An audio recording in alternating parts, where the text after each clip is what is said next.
কি ব্যাপার মেঘ, তুমি এখানে কি করছো? আরে এর সাথে না তোর বিয়ে ঠিক হয়েছে, তোর হবু হাজবেন্ড না?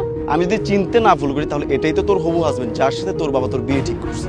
মানে বুঝলাম না আঙ্কেল, দেখে শুনে এরকম একটা ফকিন্নির সাথে তোর বিয়ে কিভাবে ঠিক করলো আমি বুঝতেছি না। সিরিয়াসলি ওর সাথে তোকে যাই বল? ও কোথায় ময়লা পরিষ্কার করে আর তুই কোথায়? দেখ তো, আকাশ পাতাল তফাৎ। আর তুই যদি একে বিয়ে করিস আমরা কিভাবে তোর পরিচয় দেব? আরে আমি তো সেটাই বলছি, ওর সাথে যায় কিভাবে? দেখ রাস্তায় দাঁড়ায় ময়লা কুড়াচ্ছে, এর সাথে নাকি ওর বিয়ে দিব। ওর স্ট্যাটাস কোথায়, ওর স্ট্যাটাস কোথায় এটা বল আমাকে। মানে কিভাবে বুঝলাম না কার সাথে কি? আর তুইও মানে বিয়েতে রাজি হইলি কেমনে? আগে দেখিস নি ছেলে কি করে? হ্যাঁ, আমিও তো সেটাই ভাবতেছি। বাবা ওর মতো ফকিন্নির সাথে আমার বিয়ে ঠিক করেছে, যে কিনা নিজের মাকে নিয়ে রাস্তায় ময়লার কাজ করছে। এই লজ্জা করছে না আমাদেরকে এইভাবে ঠকাতে?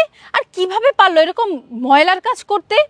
আর দেখতেছিস মা ছেলে মিলে রাস্তায় ময়লা কুড়াচ্ছে। আমার কি মনে হয় জানিস? আমার মনে হয় দুজনই মনে হয় সিটি কর্পোরেশনে জব করে। মাসিক বেতন আর কত হবে? 10 থেকে 12,000 টাকা। আর এই স্যালারি নিয়ে তোর মতো একটা মেয়েকে বিয়ে করতে গেছে, মানে সাহস কত বড় আমি চিন্তা করে অবাক হই। আচ্ছা সোনিয়া, তুমি কি ধরেই নিয়েছো যে আমি সিটি কর্পোরেশনের সামান্য ময়লা সাফ করি, সামান্য কাজ করি? হ্যাঁ, ধরেই তো নিয়েছি। আমরা তো নিজের চোখে দেখেছি তুই তোর মাকে নিয়ে এখানে ময়লা ছাপ করার কাজ করতেছিস, আবার বড় বড় কথা বলিস। হ্যাঁ আমি তো সেটাই বলি, একটা কাজ কর, ওকে ছেড়ে দিয়ে না তুই আমাকে বিয়ে করে ফেল, এটাই বেটার। ওর মতো ফকিনি ছেলে বিয়ে করার চাইতে আমার সাথে থাকা ভালো। আর এই তুই জানিস আমার স্যালারি কত? 60,000 টাকা মাসে। আর উপরে সব কিছু মিলে না 1 লাখ টাকা হয়ে যায়। 1 লাখ টাকা জীবনে চোখে দেখছিস? 12 মাসে 12 লক্ষ টাকা আমার স্যালারি। তাও অ্যাটলিস্ট তোর চাইতে আমি ওকে সুখে রাখতে পারবো। হ্যাঁ, তুই একদম ঠিক বলেছিস। ওর মতো ফকিন্নিকে আমি বিয়ে করব না। আর বাবাকে কি বলবো? আমি নিজেই তোর সাথে সংসার করব না, বিয়ে করব না। আমি একটা কাজ করব, আমি বাসায় যেয়ে তোর কথা বলবো, আমি তোকে বিয়ে করব আর তোর সাথেই সংসার করব। এটা একদম ঠিক বলছিস। ওর থেকে এ ঠিক আছে, একে বিয়ে করলে তাও তুই সুখী হবি। আচ্ছা ঠিক আছে, তুমি আমাকে বিয়ে না করলে আমারও তোমাকে বিয়ে করার কোনো ইচ্ছা নেই। কিন্তু দাঁড়া, ওয়েট, তুমি একটু দেখে যাও কি কারণে আমরা এখানে কি খুঁজছিলাম। ওয়েট,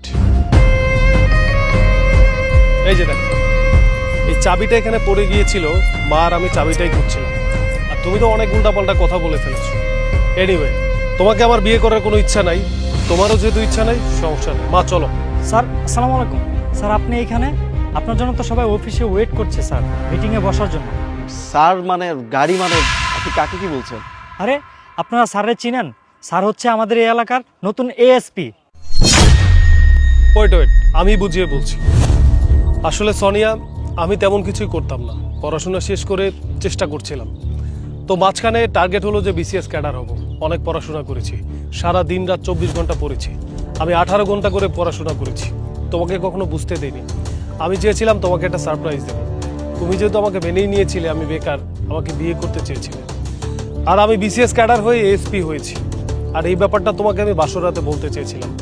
তুমি যেহেতু আমাকে বিয়েই করবে না, আর তোমার মেন্টালিটি যেহেতু এত নিচু, তোমাকে আমার বিয়ে করার কোনো প্রয়োজন নেই। যে মেয়ে মানুষকে সম্মান করতে জানে না, কর্মকে অসম্মান করে, তাকে আমার বিয়ে করার দরকার নেই। মা চলো। দাঁড়া বাবা, বাবা আল্লাহ যা করে ভালোর জন্যই করে। ভাগ্য ভালো যে ওর সাথে তোর বিয়ে হয় নাই। যদি তোর বিয়ে হইতো তাহলে তো মনে কর তোর জীবনটা শেষ হয়ে যেত। ওয়েট মা, শোনো সোনিয়া, যেদিন মানুষকে সম্মান করতে পারবে সেদিন আমার কাছে এসো। তোমাকে বিয়ে করব কি করব না চিন্তা করে দেখো। মা চলো। মেঘ, মেঘ শোনো, আমার ভুল হয়েছে, প্লিজ তুমি আমাকে ক্ষমা করে দাও। আমি আমার ভুলটা বুঝতে পেরেছি।